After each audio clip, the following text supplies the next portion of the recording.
Apakah mazhab itu wajib atau sunnah atau apa? Tergantung orangnya. Kalau dia orang bodoh, tidak punya kesempatan belajar, dia punya guru yang terpercaya, wajib. Khususnya pada gurunya, sudah pokoknya apa kata guru. Ya. Wajib, taklid namanya wajib. Apalagi pada mazhab. Ya. Karena dia tidak punya kemampuan. Tapi dia punya kemampuan untuk mengkaji, menelaah, maka hukumnya tidak wajib. Ya, sunnah. Tetapi ya, tidak sampai haram. Tidak sampai haram. Ya, kenapa? Silahkan cari permasalahan yang belum dibahas oleh 4 mazhab. Nggak akan ketemu. Nggak akan ketemu. Paling tidak dasarnya sudah ada. Karena merekalah yang membuat metodologi. Nah, metodologi itu sudah ada. Kenapa kok bisa semua tercover? Karena Al-Quran dan hadis tidak pernah bertambah lagi setelah Nabi wafat. Itulah dasar dari metodologi. Sehingga masalah yang ada sekarang ini semua dirujuk ke sana. Ada akar permasalahannya apa, maka kemudian disebut kias, analogi.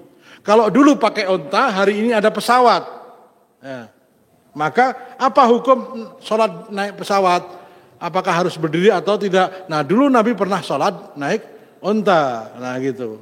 Apa yang menghubungkan antara onta dengan pesawat? Dua-duanya adalah alat transportasi. Nah, maka orang yang mengatakan kalau orang-orang yang menolak bid'ah berarti dia menolak pakai pesawat. Enggak begitu logikanya. Bid'ah itu dalam urusan ibadah, sholatnya, bukan pakaiannya.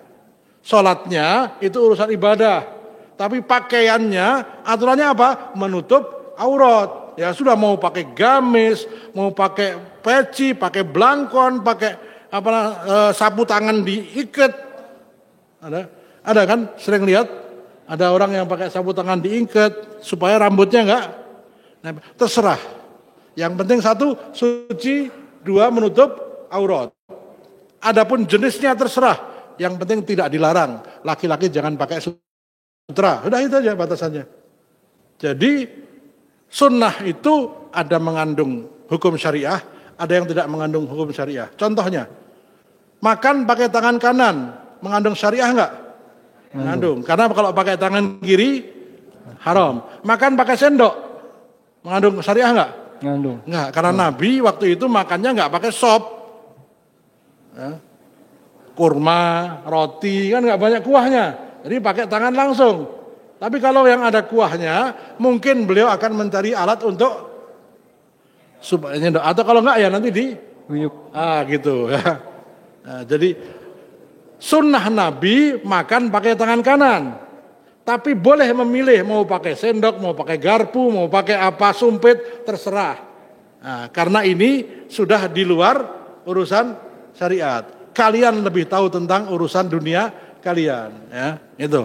Ini kaitan dengan sunnah, maka tidak semua kok jadi kaku.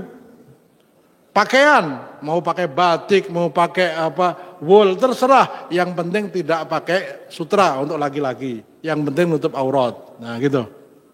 Yang ketiga, apakah wajib?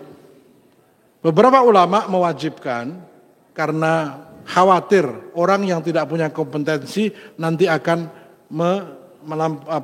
justru tidak mempunyai patokan. Beberapa ulama mengatakan sunnah. Ya, silahkan.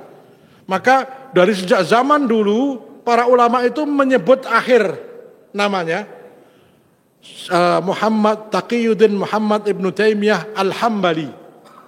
Ada kalimat Al-Hambali agar tahu pemikirannya mengikuti metodologi Imam Ahmad bin Hambal, ya. Imam As-Subki Asy-Syafi'i, pemikirannya mengikuti metodologi pemikiran Imam Syafi'i. Contohnya gini, Imam Malik itu lebih mengedepankan pendapat sahabat dalam mengambil kesimpulan dibandingkan hadis lemah, dibandingkan kias, analogi. Tapi Imam Hanafi lebih mendahulukan analogi dibandingkan pendapat sahabat. Maka ketika ada masalah tidak ada dalam Al-Quran, Imam Abu Hanifah langsung menggunakan analogi. Paham di sini? Nah, Imam Malik tidak.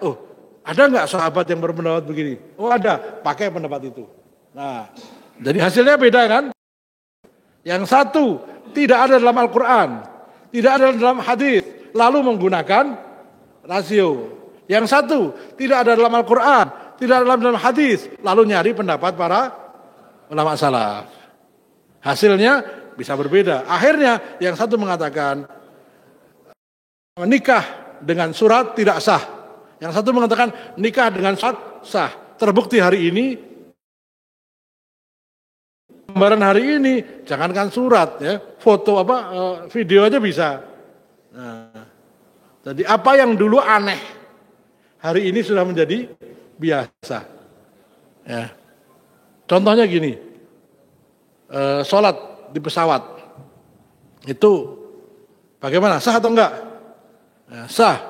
Nah, kalau perjalanan cuma setengah jam atau 1 jam, Jakarta, Surabaya, nah, sholatnya di pesawat boleh enggak? Nah, kalau waktunya udah mepet boleh, kalau enggak mepet ya mending di kalau sholat wajib. Nah, akhirnya kan ulama dulu enggak bakal mikir gimana, ya dari Indonesia ke Mekah itu bisa setahun, sekarang 8 jam nyampe. Akhirnya bingung, berangkat sudah sholat maghrib, sampai di transit di Bombay, loh baru maghrib. Sholat lagi apa enggak atau waktunya enggak?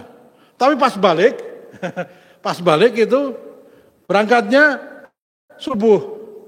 Sampai di sini, loh sudah isya. Kehilangan berapa sholat? Duhur sama asar sama maghrib. Terus gimana? Ikut waktu sana, waktu berangkat atau ikut waktu pulang? Nah ini kepikir nggak? Zaman dulu nggak akan kepikir. Dalam 1 hari subuh di Mekah sampai di Indonesia sudah maghrib.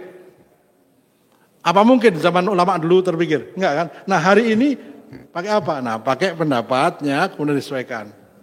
Nah, demikian. Jadi yang tidak mampu khususnya pada ulama. Yang mampu silahkan. Yang punya ilmu silahkan. Ya, demikian.